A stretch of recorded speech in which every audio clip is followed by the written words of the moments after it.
શ્રી હરિરાયજી મહાપ્રભુજીએ આપે કુલે શ્રી વલ્લભ સાખી કુલ 100 પ્રગટ કરેલી છે. આજે સાખી ક્રમાંક 82 82. કોટી કટત અઘ રટત તે મિટત સકલ જંજાલ प्रकट भय कलिकाल में देव दमन नंदलाल श्री वल्लभ देव दमन नंदलाल कोटि कटत अघ रटत है कोटि कटत अघ रटत ते मिटत सकल जंजाल प्रकट भय कलिकाल में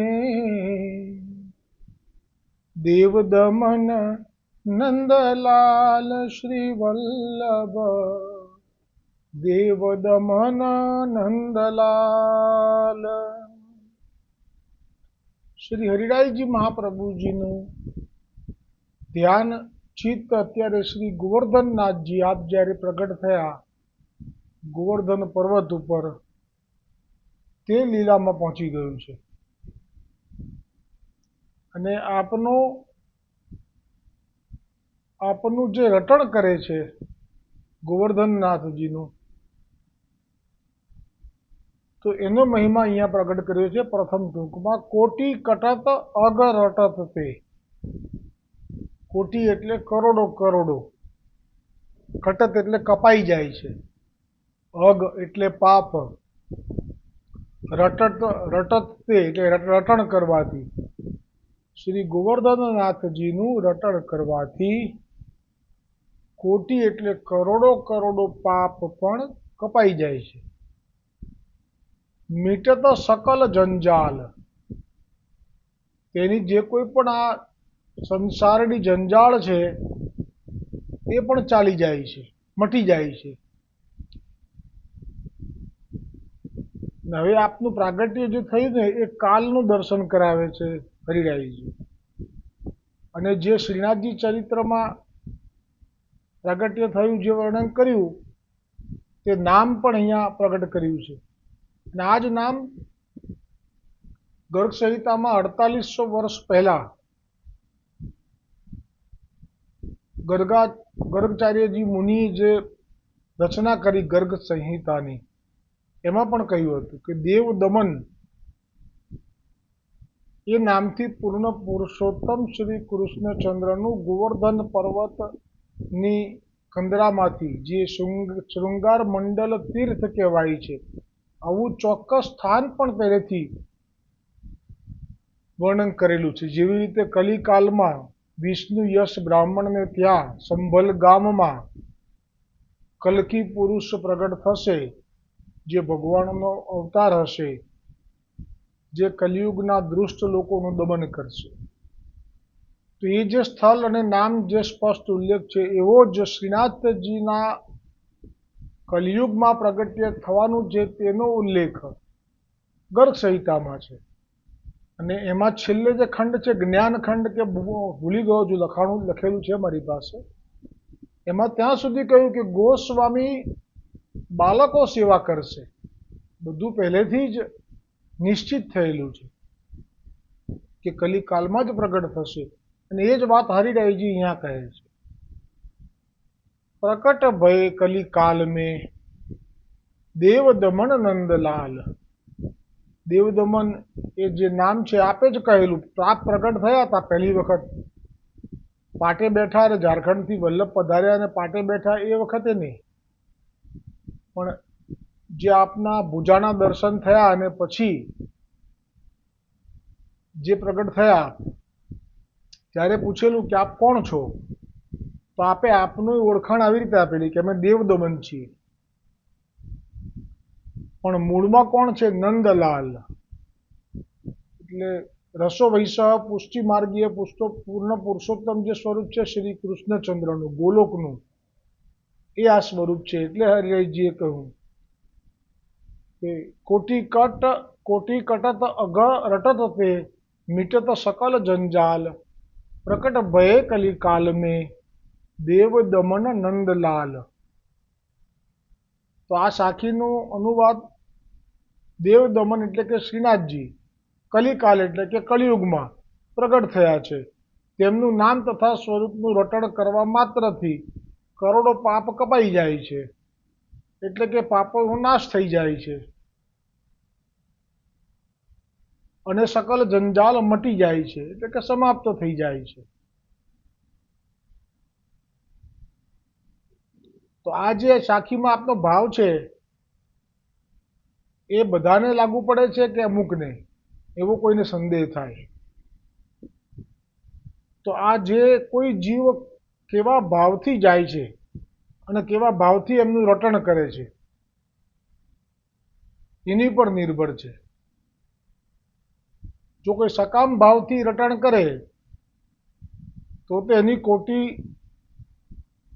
એના કોટી પાપ ના કપાય, કેમ કે એને તો જોઈએ છે કંઈ, એનો ભાવ જે છે એવું ફળ મળે. પણ જો કોઈ એમ ઈચ્છે કે મારા કોટી પાપ છે અને મારે આ પાપથી મુક્ત થવું છે અને પછી જો એમનું રટણ કરે તો એની જંજાલ બધી સમાપ્ત થઈ જાય, પછી એને સંસાર બાધા ના કરી શકે. એટલે આપણને અત્યારે દેખાતું હોય કે આ બધા શ્રીનાથજીને ભજે છે તો આવું કેમ? તે વખતે એમનો ભાવ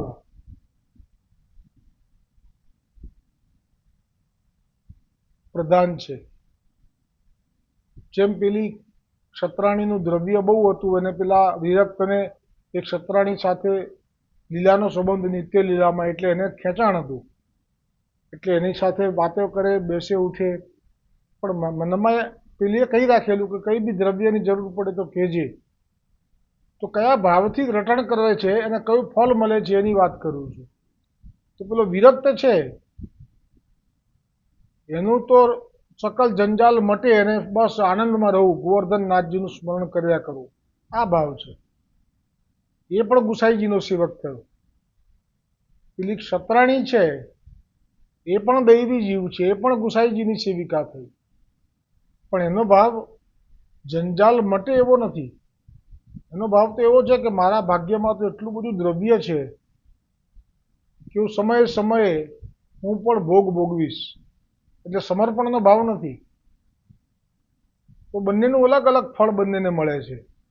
વિરક્તને સકલ જંજાલ મટી જાય છે અને ગોવર્ધનનાથજી પણ તૈયારી બતાવે છે કે મારે આ વિરક્ત સાથે વાત કરવી છે અને સાનુભાવ બતાવવો છે, જે બહુ ભાગ્યની વાત કહેવાતી હતી. ગુસાઈજી ભૂતલ પર હતા ત્યાં સુધી આવું હતું કે જ્યારે આપ પ્રસન્ન થઈ જાય એટલે આપ તુરંત જ એની સાથે વાત કરવા લાગી જાય બ્રજ ભાષામાં, અમુકા અહીંયા આવો, મારા માટે આ લાવો, એવી રીતે આપ માગીને આરોગતા. હવે એ જે વાણી છે ઠાકોરજીને કર્ણમાં જાય પછી શું સ્થિતિ થાય એનું વર્ણન તો કેવી રીતે થાય? તો એક તરફ જે આ બીજી જીવ છે ક્ષત્રાણી, એની સાથે ઠાકોરજીને સાનુભાવતા નથી, ઠાકોરજીને એના પ્રત્યે કોઈ સાનુભાવતા જતાવવા માટેની તત્પરતા પણ નથી, કેમ કે એ જીવ એવો છે, એ દૈવી છે, નિશ્ચિંત એ લીલા પ્રાપ્તિ કરવાનો છે.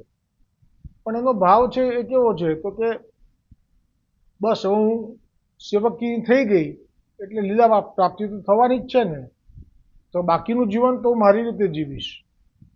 તો સમર્પણનો ભાવ નથી, સકલ જંજાલ જાય એવો ભાવ નથી. એટલે જે સેવા છે એ પાછું સમય સમયે કરી લે છે. એને પણ માથે પધરાયેલા પ્રભુજી છે, આ વિરક્તને માથે નથી. તો એ સેવા પણ સમયે સમયે કરી લે છે, મેળ મર્યાદાથી, અપરસમાં જાય, કોઈ ચૂક ના થાય. પણ હૃદયમાં ભાવ છે એ સમર્પણ જે થયું છે કે આ બધું જ શ્રી ગોવર્ધનનાથજીને ચરણે સમર્પિત કરી દીધું છે, એટલે હવે મારું નથી, એટલે હવે મારે સેવા કરવાની, અને સેવા માટે જો દ્રવ્ય જોઈએ તો એનો વિનિયોગ હું જરૂર કરી શકું. મનોરથો જેટલા કરવા હોય એટલા હું કરી શકું. ગુરુચરણની ભેટ, ઠાકોરજીની ભેટ, નમણીત પ્રિયાજીની ભેટ, ગોવર્ધનનાથજીની ભેટ હું સમયે સમયે એમને પહોંચાડી શકું, ક્યાં તો હું જઈને ધરી શકું, વૈષ્ણવને લેવડાવવાનો મનોરથ થાય તો જરૂર કરી શકું. આવો કોઈ વિચાર એને નથી. એને વિચાર કેવો છે કે હું દૈવી જીવ છું, હું શરણે આવી ગઈ છું, મને માથે મેં પધરાઈ પણ દીધા છે પ્રભુને, હું પ્રભુની સેવા પણ કરી રહી છું. તેને તો એમ પણ નથી થતું કે બીજા બધાને પ્રભુ જો સાનુભાવતા જતાવે છે, વાત તો કરે છે, પણ મારી સાથે કેમ નથી કરતા, એવો તાપ પણ નથી. આ પ્રમાણ છે આ વાર્તા પ્રસંગમાં કે એ જમાનામાં પણ આવા કરોડો વૈષ્ણવો હતા, તો અત્યારે તો કેટલા હશે. એને તાપ જ નથી ને એમ જ કહે છે કે આ બધું સમર્પિત હોય તો કે સમર્પિત, એમ થોડું સમર્પિત થઈ જવાય. બધું ધન થોડું કે ઠાકોરજીનું થઈ જાય. એ તો સેવા કરીએ એટલું બરોબર છે. લીલો મેવો લાવીએ અને સામગ્રી ધરીએ સખડીની, બહુ તો કોક વાર શૃંગાર લેતા આવીએ હોય તો બીજા, બસ આટલું એમનું, બાકી બધું મારું. એટલે આ જે દ્રવ્ય પર પોતાનો ભાવ છે માલિકીપણાનો, એને સમર્પણ સાચું ના કહેવાય. એટલે પ્રભુ પણ જતાવે નહીં કશું. પ્રભુ જાણી લે કે આ તો પોતાનું માનીને ચાલે છે, માલિકી ભાવ તો છૂટ્યો નથી. ઉઠાવે હકનો દાવો, આપી લે છે લાવો, તન મન ધન ને પ્રાણ બધું એ સમર્પીને નીચું જુએ, બાકી નહીં બચાવો. આ ભાવ નહોતો. એટલે આ જે વિરક્ત હતો એ એટલો શુદ્ધ હતો કે ગોવર્ધનનાથજી એની સાથે વાત કરવા તત્પર થઈ ગયા. પણ ગોવર્ધનનાથજી કહે છે કે એને આશ્રય કરી રાખ્યો છે. કયો? તો કે એની સાથે બેસે ઉઠે એટલે પેલીએ કહ્યું હશે કે કંઈ પણ કામ હોય દ્રવ્યનું તો કહેજે હું બેઠી છું. પેલી એટલી ચતુર છે એ જાણે છે કે આ વિરક્ત છે, આની પાસે આને કોઈ દ્રવ્યની કામના નથી, આ તો ભિક્ષા લાવે છે અને પછી ભોગ ધરીને લે છે, એટલે એને જરૂર તો છે નહીં. એટલે કહી રાખ્યું હતું જરૂર હોય તો કહેજે. આટલો વિચાર મનમાં આવ્યો કે ચલો મારા માટેની કોકના માટે જરૂર પડશે તો પણ કામની તો છે આ. તો એને અન્યાશ્રય કીધો ગોવર્ધનનાથજીએ, કે ગુસાઈજીને આપણે જતાવ્યું કે એ જીવને મારે એને વાત કરવી છે, કૃપા કરવી છે, પણ એ તો પેલી ક્ષત્રાણીના દ્રવ્યો માટે એવું વિચારીને બેઠો છે કે ક્યારેક કોકના કામમાં આવશે એટલે હું અટક્યો છું. ગુસાઈજીને તો ગોવર્ધનનાથજી કંઈક કહે એટલે ગુસાઈજી તો બહુ જ એને ગંભીરતાથી લે. એટલે પેલાને આજ્ઞા જ કરી દીધી. આવી આજ્ઞા ગુસાઈજી કોઈને ના કરે, જેને જેમ કરવું એમ કરે, અમારું કર્તવ્ય તો શરણે લેવાનું. પછી સમર્પણ થયું છે, પછી કોઈ સમર્પણમાં એને નથી સ્વીકારતો તો કંઈ ગુસાઈજી કોઈનામાં હસ્તક્ષેપ કરે એવા નથી. પણ હવે જ્યારે ગોવર્ધનનાથજી આજ્ઞા કરી એટલે ગુસાઈજીએ પછી સીધે સીધું વિરક્તને કહી દીધું કે તું પેલી ક્ષત્રાણીનો સંગ છોડી દે. અને જે દિવસે કીધું એ દિવસે પેલાએ પણ સામે જવાબ જે આપ્યો છે, ગુસાઈજીને આવો જવાબ આપી દીધો. ગોવર્ધનનાથજીને કારણે ગુસાઈજીને જાણે કે સહન કરવાનું આવ્યું. પેલો કહે છે કે પણ મને એ સંબંધ નહીં છૂટે, અને મેં કંઈ પાછું ચોખવટ કરી, સ્પષ્ટતા કરી કે મારો કંઈ પેલો સંબંધ નથી એની જોડે, એટલે કે લૌકિક સંબંધ નથી, દેહનો સંબંધ નથી કોઈ. એવું ના વિચારતા પાછા. તો ગુસાઈજીને ખબર નથી, બધી ખબર છે, નથી એ વાત નથી, પણ તું એ આશ્રય કર્યો છે ને તે કહી શકતા નથી. હવે કેવી રીતે કહેવું કે તારો આ આશ્રય છે? પછી આપણે લીલા જે કરી છે, સમય જવા દીધો અને કીધું કે મને 5000ની જરૂર પડી છે, હું તને હમણાં જ પાછા આપીશ. કેટલા દિવસમાં ખબર છે? 15 દિવસમાં આપજો ને. કરતુંમાં કરતું સર્વ સામર્થ્યયુક્ત, જૂઠું પણ બોલે પણ કલ્યાણ માટે. એટલે કહી દીધું કે હું પાછા આપીશ થોડાક જ વખતમાં. તો આ તો એટલા ખુશ થઈ ગયા વિરક્ત, તરત જ પહોંચ્યા. પેલી ચતુર છે, એ કહે છે કે હું આપું ખરું, પણ એક શરતે, હું લેવા નહીં આવું. કારણ કે એટલી પાછી બુદ્ધિ છે એનામાં કે મને ગુસાઈજીએ બધું સમર્પણ કરાવડાયેલું છે ગોવર્ધનનાથજીના ચરણોમાં. એટલે જે દ્રવ્ય છે એ ખરેખર ગોવર્ધનનાથજીનું કહેવાય, એ પાછી બુદ્ધિ છે, પણ આ કબૂલ નથી કરવી. એને ભોગ પોતે ભોગવવા છે, પોતાના માટે જ રાખવું. બહુ જ છે દ્રવ્ય એની પાસે. એમાંથી ખાલી 5000, એટલે એમને કંઈ હતું જ નહીં હિસાબ, એટલું બધું દ્રવ્ય હતું. એટલે 1000ની 5 થેલી આપતા શરત કરી કે હું લેવા નહીં આવું, તારે મને આપવું પડશે. પેલો કહે છે ગુસાઈજીએ કીધું છે 15 દિવસ પછી, ગુસાઈજી અમારા બોલે, પતી ગયું. એ પછી લાયો ગુસાઈજીએ તો ધરવી દીધી જમીનમાં, દાટી દીધી પોતાના ઘરમાં. પછી આવ્યો 5 દિવસ નહીં, 15 દિવસ નહીં, મહિનો જવા દીધો. પણ આ તો ગુસાઈજી તો યાદ જ નથી કરતા પૈસા આપવાનું. ત્યારે પેલો છટપટી થઈ. પછી વિસ્તાર થશે, અત્યારે આ સાખીને ન્યાય આપવાનો છે એટલે છટપટી થવી. પછી પેલીએ પણ પ્રેશર કર્યું, મારું દ્રવ્ય કેમ નથી આવતું, મેં તને પહેલાં કહ્યું તું કે હું લેવા નહીં જાઉં. આ કહે છે કે પણ ગુસાઈજી તો કંઈ યાદ નથી કરતા, કહે છે કે પૂછી લો આજે કોઈ પણ સંજોગોમાં ક્યારે મળશે. અને પૂછ્યું ગુસાઈજી ક્યારે મળશે? ગુસાઈજી કહે છે હજી તો અમારે 15 દિવસનું કહ્યું તે બધું યાદ જ ના કર્યું, સીધે સીધું એમ જ કહી દીધું કે અમારે હવે જ્યારે અમે યાત્રા કરવા વિજય કરીશું અંગીકાર કરવા માટે વૈષ્ણવોનો, ત્યારે બધા વૈષ્ણવો જે પહેલાં થયેલા હોય ને એમની ભેટ ને બધું આવશે, બસ એમાંથી અમે બધો ખર્ચો, સુંદર શબ્દો છે, એમાંથી અમે મંદિરનો ખર્ચો બધો બાદ કરતા જે વધશે એ આપીશું. આપ કૃપા કરો એટલે પછી પૂરી કૃપા. તો ગભરાઈ ગયો, એ બોલી શકે નહીં, ગુસાઈજી પાસે એટલે પહોંચી ગયો. કે છે કે આ તો આવું કે છે. પેલીએ તાત્કાલિક પૈસા આપી, ભાડે ગુંડા મંગાયા 2, એની પાસે હથિયાર હતા. એને કહી દીધું કે હવે તમે એની જોડે જાઓ. એને કહો ગુસાઈજી, આને કીધું તું ગુસાઈજી પાસે જા, અત્યારે પૈસા લાય, માગી લે, ના આપે તોય માગ, જબરજસ્તીથી માગ, અને મારા પૈસા બને 5000 જોઈએ. એની પાસે તો લાખો છે, પણ 5000 જોઈએ.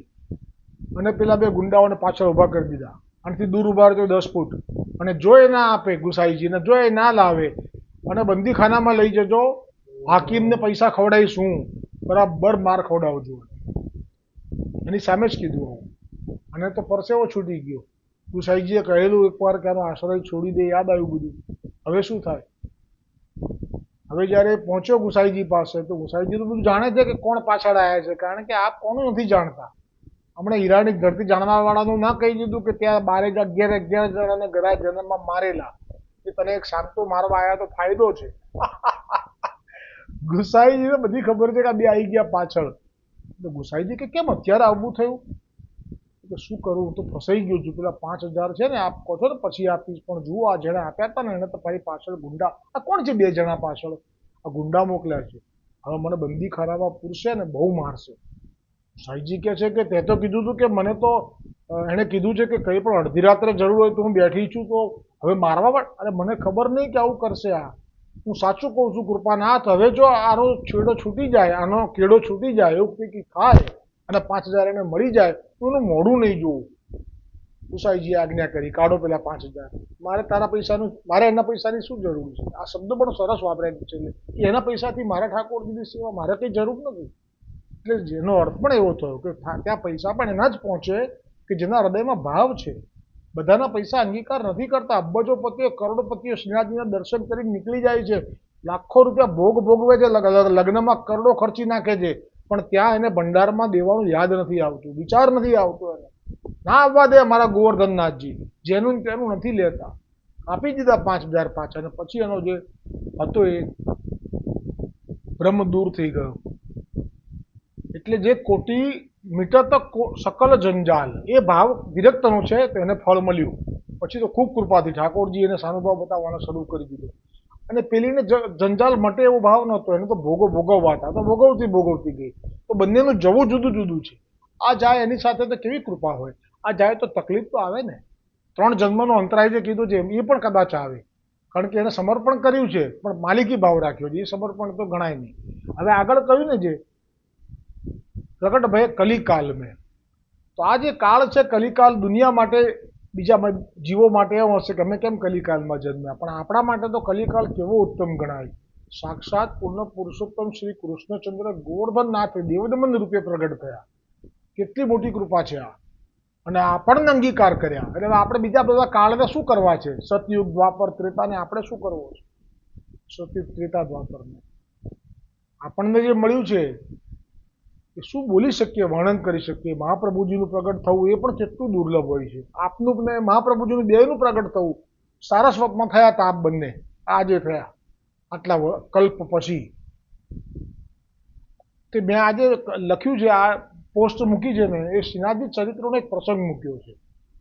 કોટી કટત અગ રટત તે, કરોડો પાપોને કાપે છે, એના માટે દ્રષ્ટાંત હોય તો વધારે આનંદ આવે, એટલે મેં દ્રષ્ટાંત મૂક્યું છે. અને એ સિવાય આજે રાસ રમતા અટકી ગયા અને રડ્યા પ્રભુ પોતાના જીવો માટે, અને આશ્રમ લીધો છે કલિયુગમાં, એ પ્રસંગ પણ મૂક્યો છે કે ગોવર્ધનનાથજીએ ઉપરથી આજ્ઞા કરી છે કે મારા જીવો નથી ને મને ગમતું નથી. તો આ જે ભાવ છે ગોવર્ધનનાથજીનો, એ બ્રહ્મસંબંધ મંત્રમાં છલકે છે, એ પણ રાખ્યું છે મેં. પછી જે પ્રસંગ લીધો છે મેં કીધું કે આ જે કોટી કટત વાળો, એમાં તો મેં શ્રીનાથજીના ચરિત્રમાંથી લીધો છે કે જ્યારે આપ શ્રીનાથજીના વ્રજને આપણે ત્યાગ કરી અને અજબ કુંવરબાઈના ભવન તરફ જઈ રહ્યા હતા, તો જે માર્ગમાં એક પુષ્કર તળાવ પાસે કે કઈ જગ્યાએ નામ ભૂલી ગયું, જમવામાં મૂક્યું છે, વાંચજો આપ. હા છે કે જેમાં ઉદયપુર તરફ રથ આગળ વધી રહ્યો હતો. એ વખતે માર્ગમાં કેલવા ગામની ભાગોળે, કેલવા ગામ આવે છે ઉદયપુર જતા રસ્તામાં, એ ગામની ભાગોળે રથ જાતે અટકી ગયો. એ વખતે બપોરનો સમય હતો, ત્યાં વિશાળ સરોવર હતું, તેનું જળ શ્રીનાથજીએ મંગાવ્યું. એ ઊભો રહી ગયો રથ, એટલે બીજા કોઈની સાથે તો શ્રીનાથજી વાત નતા કરતા, ગુસાઈજી પધારી ગયા પછી, પણ એક ગંગાબાઈ સાથે વાત કરતા હતા. એટલે ગંગાબાઈને કહ્યું કે મને જળ મંગાવો આ સરોવરનું.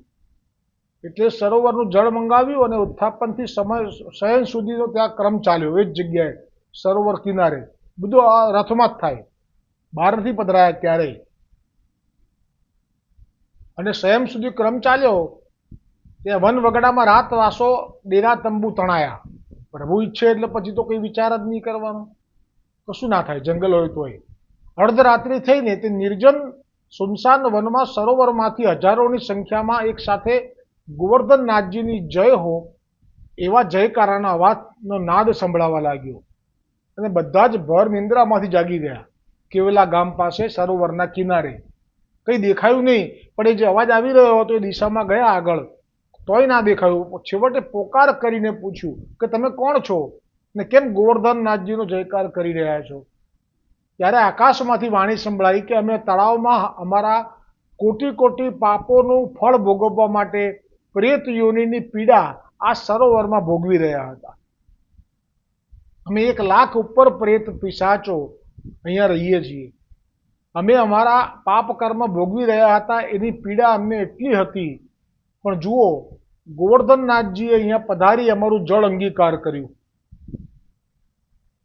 અને એ અંગીકાર કર્યું એની સાથે, એટલે ગોવર્ધનનાથજીએ જળ લીધું એની સાથે બધા જ પાપ અમારા ચાલ્યા ગયા. હવે સરોવર તો એમનું છે નહીં, પણ તો એ ભાવથી કે તમારો ઉદ્ધાર થાય એ ભાવથી આપે ગોવર્ધનનાથજીએ એ જે જારીજી ભરી ઉત્થાપન શયનની, એમાં એ જળ આવ્યું.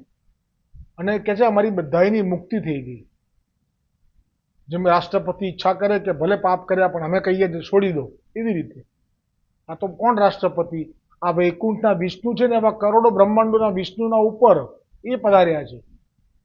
એટલે એમણે બધાને મુક્ત કરી દીધા. સામેથી રથ ઊભો રખાવડાયો, સામેથી કીધું કે જળ લાવો. આ છે કૃપા માર્ગ. ક્યાં છે દૈવી જીવો? પણ જુઓ કૃપા, કેમ કે સર્વોદ્ધારક પણ છે. એટલે તો ધજા રાખી, ઘુમ્મટ રાખ્યો મંદિરમાં, કોઈ પણ આવો બધાને હું લઈ લઈશ. હા, લીલામાં અંગીકાર માટે વલ્લભ સિવાય ત્યાં કોઈનું ના ચાલે. પણ ગોલોકમાં એન્ટ્રી ખુલ્લી, ઓપન આ બધા માટે. આ લોકો વૈકુંઠ ગયા છે, એમાં લખ્યું છે. અને તે ક્ષણે જ અમારા માટે વૈકુંઠથી દિવ્ય વિમાનો આવી ગયેલા, મધ્યરાત્રિએ જ આવી ગયેલા. જ્યાં જળ પીધું ને એની સાથે જ રાત્રે શયન થયું ને, એ જે જળ લીધું અને સૂતા પ્રભુ, એ જ વખતે કે અહીંયા દિવ્ય વિમાનો વૈકુંઠથી આવી ગયા, અમને લઈ જવા માટે આવી ગયા.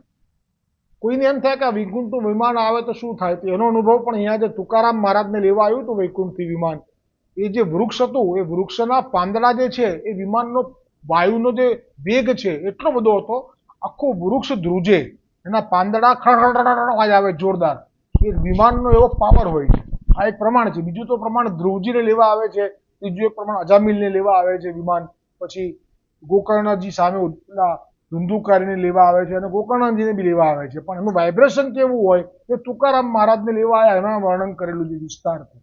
ગજબ વાઇબ્રેશન હોય, આજુબાજુના વૃક્ષો પણ કાંપવા લાગે, કારણ કે જ્યાંથી આવ્યું છે જગ્યા પાછી એવી છે ને. અને લઈ જવા માટે આવી ગયા છે. અને તે વૈકુંઠના અનુચરો અમને કહે છે કે તમે બધા જ દિવ્ય દેહ ધારણ કરી લો, એટલે અમે કૃપા કરીશું, તમારો આ દેહ છૂટી જશે પ્રેત પિશાચનો, અને આ વિમાનમાં બેસી જાઓ. પરંતુ અમે એમને એવી વિનંતી કરી કે અમે 1000 વર્ષથી યાતના ભોગવી રહ્યા હતા. વિચારો તો ખરા, 1000 વર્ષથી પ્રેત યાતના. આ પાપ કરવા એ સહેલા છે, પણ ભોગવવા એ આવા છે. જુઓ, આ બધાએ કેવા પાપ કર્યા હશે. 1000 વર્ષ પ્રેત શરીરમાં ખવાય નહીં, મોઢું નાનું સોયની અણી જેટલું, કેવી પીડા થાય. એમ કંઈ થોડું કે આ બોડી બામણીનું ખેતર છે કે આપણે બધું લૂંટી લઈએ ને પછી આપણે છૂટી જઈએ. અરે ભાઈ, બધાનો વારો વારા ફરતી વારો, તારા પછી મારો. 1000 વર્ષથી યાતના ભોગવી તેમાંથી અમને શ્રી ગોવર્ધનનાથજીએ મુક્ત કરાવ્યા છે. તેથી આજની રાત્રિ અમને મન ભરીને ગોવર્ધનનાથજીનો જયકારો કરી લેવા દો. પછી અમે વિમાનોમાં બેસીશું. પછી તો અર્ધરાત્રિથી લઈને પ્રાતઃકાળ સુધી આ જયકારો સંભળાયો. 1000 વર્ષની પીડા એમાંથી મુક્ત કર્યા છે. એમ થોડું નીકળી જવાય. એમ આ પેલી ના થયું, પેલી વિરક્ત જે હતો એને ક્ષત્રાણીને ના થયું કે મને જે ગુસાઈજીએ શરણે લીધી, મારા ભ્રમ સંબંધ કરાવ્યા, મને બધા દોષથી મુક્ત કરી નાખી, એમના સેવકને હું ગુંડા મોકલીને પીટાવડાવું. આ એમને ના થયું, આ પ્રેતને થયું. એટલે પ્રેત સારા કે પેલી ક્ષત્રાણી સારી, નક્કી કરી લો વૈષ્ણવો. આવા પણ ક્ષત્રાણીઓ જેવા અત્યારે બહુ ભટકે છે. મન ભરીને જયકારો કરી લેવા દો. પછી અમે વિમાનોમાં બેસીશું.